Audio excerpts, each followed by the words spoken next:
अस्सलाम वालेकुम स्टूडेंट्स, मैं हूं डॉक्टर अबीबुर रहमान और आप देख रहे हैं क्वेटा टीवी।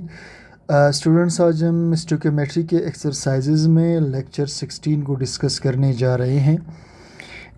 और ये हमारा इस चैप्टर का शायद सेकंड लास्ट टॉपिक हो और इसके बाद एक और लेक्चर में हम इसे कंप्लीट कर लेंगे। तो लास्ट टाइम हम लोग क्वेश्चन 19, क्वेश्चन 20, क्वेश्चन 21, 22 और 23 कर चुके थे।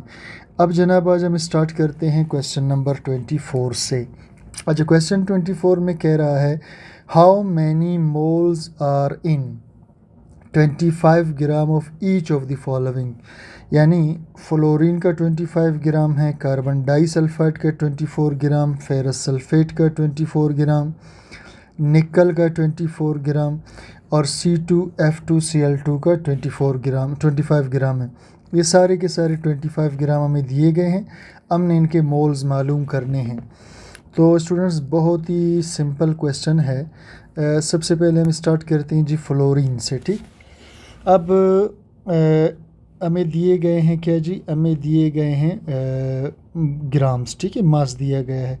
इट मीन्स कि हमारे पास गिवन मास मौजूद होगा, हमने सिर्फ मोलर मास लगाना है तो हमें मोल पता चल जाएगा। ठीक, अब जैसे फ्लोरीन के 25 ग्राम्स हमारे पास मौजूद हैं। अब हम फ्लोरीन का मोलर मास लगाएंगे।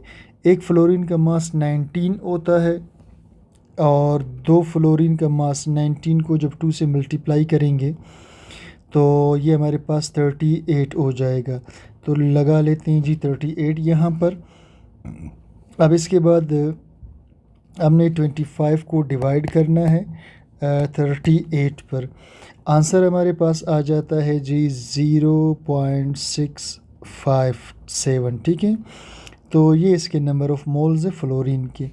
सेकंड पे चलते हैं जी, कार्बन डाइसल्फाइड। तो फार्मूला लगाएंगे नंबर ऑफ़ मोल्स का, N is equal to given mass divided by molar mass. ये फार्मूला है जी।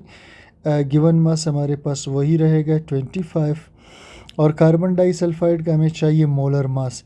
इसमें कार्बन का वज़न है स्टूडेंट्स 12, सल्फ़र का 32।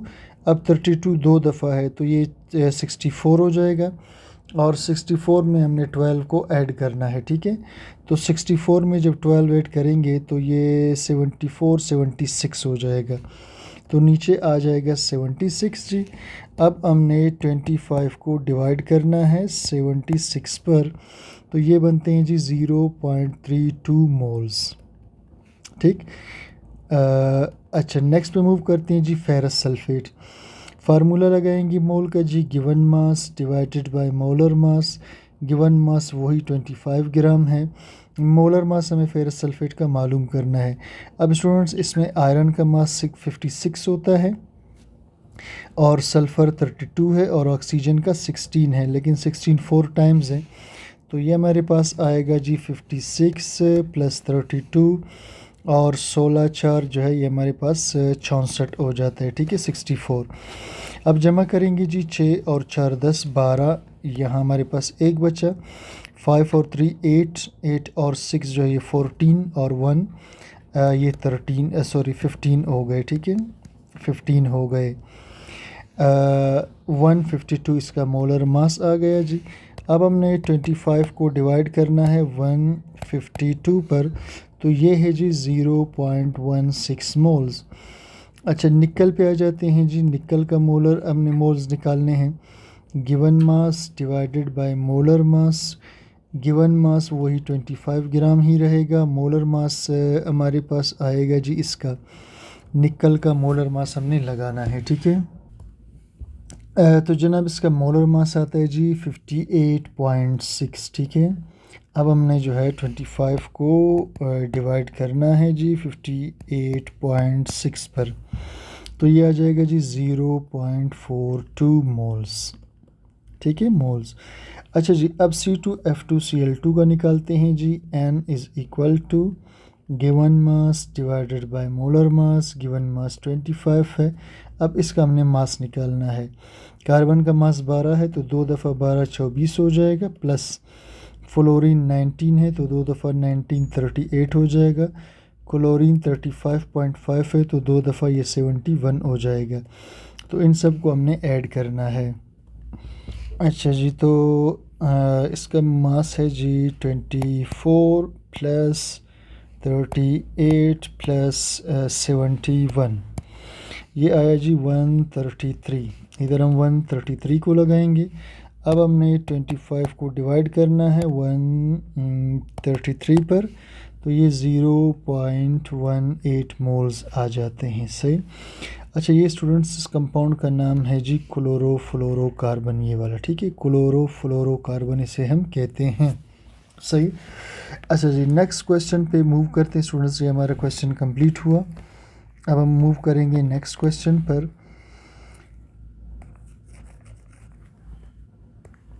अच्छा, क्वेश्चन नंबर 25 है, how many particles are present. Number of particles का क्वेश्चन है in 25 moles of carbonate ion, ढाई मोल कार्बोनेट आयन में, and 2 multiply 10⁻23 moles of C9H8O4, जिसे हम एस्प्रीन कहते हैं। सही।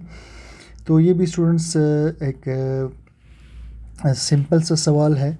तो ढाई मोल्स कार्बोनेट हैं हमारे पास, मैं से यहाँ पर लिख लेता हूँ मोल्स ऑफ कार्बोनेट। मोल को एन से ज़ाहिर करते हैं। मोल्स ऑफ कार्बोनेट जो है CO3-2, तो मोल्स ऑफ कार्बोनेट हमारे पास हैं 2.5 मोल्स, और इसके हमने मालूम करने हैं नंबर ऑफ़ पार्टिकल्स। ठीक है, नंबर ऑफ़ पार्टिकल्स मालूम करने हैं, यानी नंबर ऑफ़ पार्टिकल से मुराद है कितने कार्बोनेट्स इसमें होंगे। और दूसरा हमारे पास है मोल्स जो दिए हैं एस्पिरिन के जो मोल्स दिए हैं वो थे जी 2 मल्टीप्लाई 10⁻23 मोल्स, और इसके भी हमने नंबर ऑफ़ पार्टिकल्स मालूम करने हैं। तो सिंपल सा क्वेश्चन है जी। यहाँ नंबर ऑफ़ पार्टिकल का फार्मूला लगा देंगे जो कि बनता है number of particles is equal to mole into Avogadro's number. तो नंबर ऑफ़ पार्टिकल जी हमारे पास है ढाई मोल्स 2.5, और एवोगैड्रोस है 6.02 10⁻23। अब जनाब हमने जो है इसको इसके साथ मल्टीप्लाई करना है, तो 2.5 को मल्टीप्लाई कर देंगे 6.02 के साथ, ये जनाब आ जाता है 15.05 मल्टीप्लाई 10⁻23। और स्टैंडर्ड फॉर्म में लाने के लिए हम डेसिमल पॉइंट को यानी अशारिया को इधर ले आएंगे, क्योंकि स्टैंडर्ड मेथड ऑफ राइटिंग कहता है अशारिया हमेशा एक अदद के बाद होना चाहिए और वो ज़ीरो भी ना हो, यानी ये जो 1 है इसकी जगह ज़ीरो ना हो। यहाँ स्टूडेंट्स जब 15 को हम डेड करेंगे, 15 को हमने 1.5 कर दिया तो हमने रकम छोटा कर दिया, तो जहाँ से जब रकम को छोटा करोगे तो यहाँ से फिर आपने इसे बड़ा करना है ताकि वापस रकम बैलेंस हो जाए। तो ये हमारे पास नंबर ऑफ़ पार्टिकल्स आ गए जी कार्बोनेट के, इतने कार्बोनेट्स से, ठीक है, इसके अंदर इतने कार्बोनेट्स हैं। अब आ जाइए जी नंबर ऑफ़ पार्टिकल्स हमने मालूम करने हैं एस्प्रीन के, तो फार्मूला लगाएंगे number of particles is equal to mole into Avogadro's number. अब जनाब इसके मोल्स हैं 2 मल्टीप्लाई 10⁻23 और एवोगैड्रोस होता है 6.02 10⁻23। अब जनाब हमने मल्टीप्लाई करना है इस 2 को पहले इस 6.02 के साथ। सही। तो 2 मल्टीप्लाई 6.02, ये हमारे पास आ जाएगा 12.04, और ये हमारे पास पहला 10⁻23 और ये 10⁻, सॉरी स्टूडेंट्स, ये 23 नहीं था, ये 3 था, ठीक है, ये 3 था, और ये 10⁻23 आ गया जनाब। इसको हम फ़िलहाल नहीं छेड़ेंगे, इसे इसी तरह छोड़ दें। 10 और ये जो बेस है इसका 10 इसको आप लेंगे कॉमन। अच्छा, बेस को हम कॉमन लेंगे तो ये आपस में ऐड हो जाएंगे, पावर्स ये आपस में ऐड हो जाएंगे, ठीक है, जब बेस को कॉमन लेते हैं। तो 12.04 यानी इसको मल्टीप्लाई करेंगे तो ये आपस में ऐड हो जाएंगे। जब रकम को मल्टीप्लाई करते हैं तो पावर्स आपस में ऐड हो जाते हैं। अच्छा जी, ये हमारे पास अब आ जाएगा जी 23 और 3 हमारे पास 26 आ जाएगा। इसे स्टैंडर्ड मेथड में लाने के लिए डेसिमल पॉइंट को आगे शिफ्ट करेंगे तो ये हो जाएगा 1.04 और यहाँ से हमने रकम को छोटा किया तो इधर से बड़ा करेंगे 10 रेज़ टू पावर ये हो जाएगा 27 एस्पिरिन मालिक्यूल्स। इसमें 27 एस्पिरिन के मालिक्यूल्स मौजूद होंगे। ठीक है। अच्छा जी स्टूडेंट्स, तो ये क्वेश्चन भी हमारा कंप्लीट हुआ। हम मूव करते हैं जनाब नेक्स्ट क्वेश्चन की तरफ। अच्छा, तो नेक्स्ट क्वेश्चन है जी ये 25 हो चुका है, सही 25 हमने कर लिया। अब 26 पे आते हैं जी। What is the volume of 1.25 mole SO2 0.50 mole of argon. तो ये बहुत ही आसान सा क्वेश्चन है स्टूडेंट्स। वॉल्यूम हमसे पूछा गया है, मैं इसे यहीं पर हल करने की कोशिश करता हूँ जी। देखिए जी, कहते हैं व्हाट इज़ द वॉल्यूम, यानी हमसे वॉल्यूम पूछा है 1.25 मोल्स ऑफ SO2 और वॉल्यूम का फार्मूला स्टूडेंट्स इधर मोल दिया है तो वॉल्यूम का फार्मूला होगा मोल इनटू मोलर वॉल्यूम। अच्छा, मोल्स हमें दिए हैं 1.25, इसे मल्टीप्लाई करेंगे मोलर वॉल्यूम के साथ जो कि होता है 22.414। ठीक है, तो चलिए जी इसको अब मल्टीप्लाई कर देंगे तो हमारे पास आंसर आ जाएगा। तो मल्टीप्लाई करना है 1.25 को 22.414 के साथ तो ये आ जाता है जी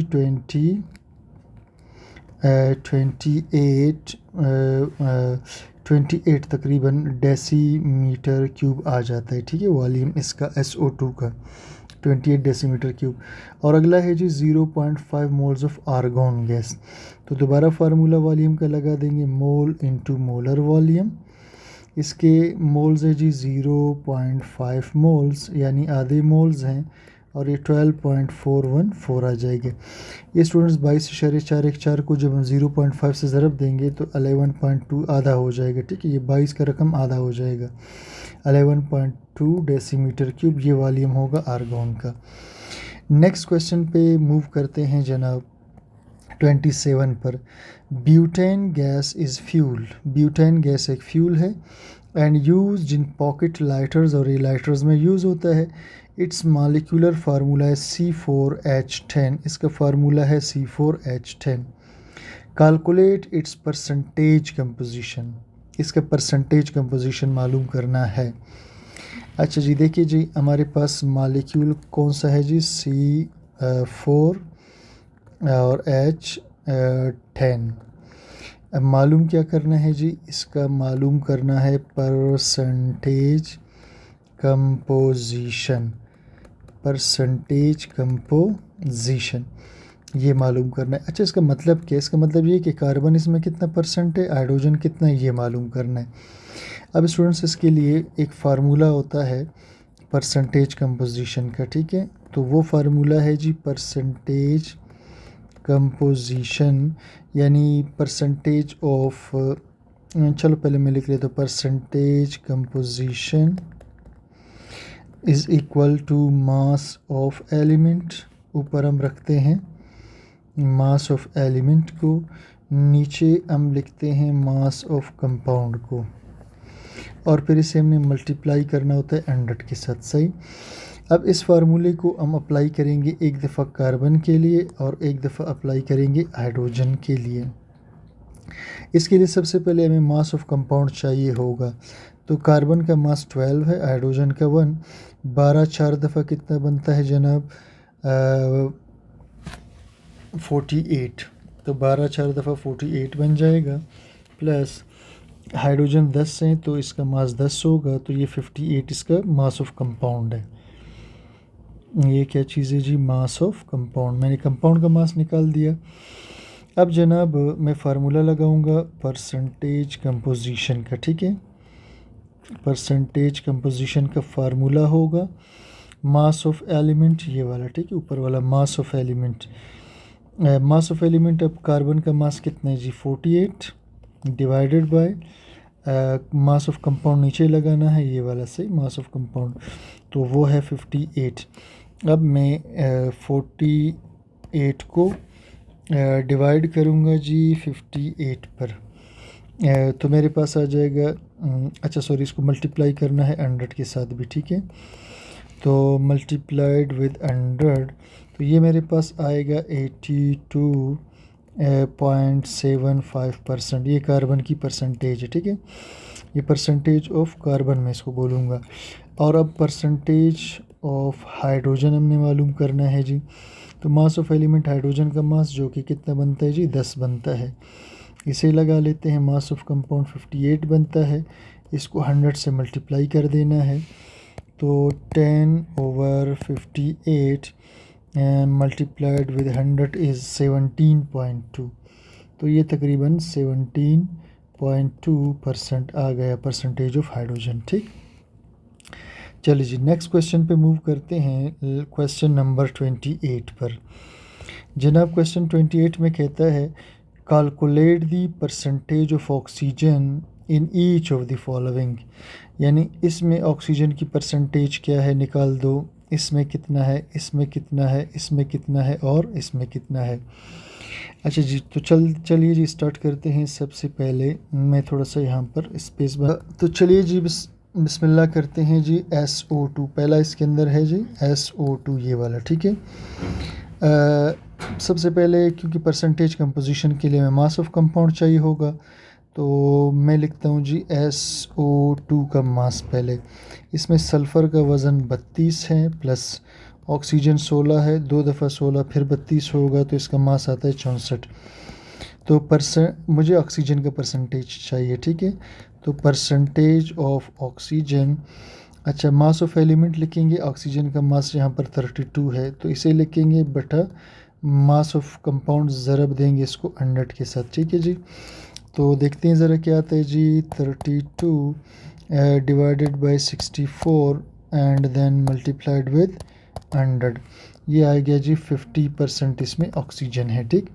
नेक्स्ट है जी NH2, ये यूरिया है सही, इसमें जो है NH2 ट्वाइस 2 दफ़ा है CO। अच्छा जी देखिए जी नाइट्रोजन का मास है 14, हाइड्रोजन का 1, ठीक। पहले तो मैं इस अंदर जो NH2 है इसका मास निकालूंगा, तो 14 नाइट्रोजन का और 2 हाइड्रोजन का 16 हो गया, अंदर 16 मास है, और ये चूँकि 2 दफ़ा है तो 16 2 दफ़ा बनता है जी 32, 16 2 दफ़ा बनता है 32, कार्बन का वज़न 12 और ऑक्सीजन का 16। अच्छा जी, तो ये जनाब 32 12 और 16, तो ये टोटल बनता है 60, ये मास ऑफ कंपाउंड है। अब मुझे निकालना है परसेंटेज ऑफ ऑक्सीजन, तो मास ऑफ एलिमेंट ऊपर लिखूंगा, ऑक्सीजन का मास कितना है जनाब सिर्फ 16 इधर, ठीक है, ये है 16, तो इसे मैं ऊपर लिखूंगा, मास ऑफ कंपाउंड को नीचे लिखूंगा, मल्टीप्लाई करूंगा 100 के साथ, तो 16 डिवाइडेड बाय 60 और मल्टीप्लाइड विद 100, ये बनता है 26.6%, 26.6% ऑक्सीजन का मास। अब नेक्स्ट स्टूडेंट्स हमारे पास है ग्लूकोज सही। अच्छा ग्लूकोज है C6H12O6, इसमें ऑक्सीजन कितना परसेंट है, तो परसेंटेज ऑफ ऑक्सीजन के लिए मास ऑफ एलिमेंट ऊपर लिखेंगे, 16 6 96 होता है, ठीक है जी, इसको 6 दफ़ा करेंगे 96, और इस पूरे का मास है जनाब 180, तो ज़रब देंगे 100 के साथ, तो चलो जी 96 से डिवाइडेड बाय 180 मल्टीप्लाइड विद 100, ये बनता है जी 53.3%। अच्छा स्टूडेंट्स नेक्स्ट है जी SiO2 और उसके बाद सल्फेट, ये दोनों आप खुद कर लीजिएगा इसी मेथड से। तो यहाँ पर स्टूडेंट्स हम अपना आज का जो है टॉपिक रोक लेते हैं, तो इंशाल्लाह नेक्स्ट लेक्चर में हम इस चैप्टर को कंप्लीट करने की कोशिश करेंगे। कोई क्वेश्चन हो तो कमेंट सेक्शन में ज़रूर बता दीजिएगा और चैनल को सब्सक्राइब लाइक शेयर कीजिए। Thanks for watching.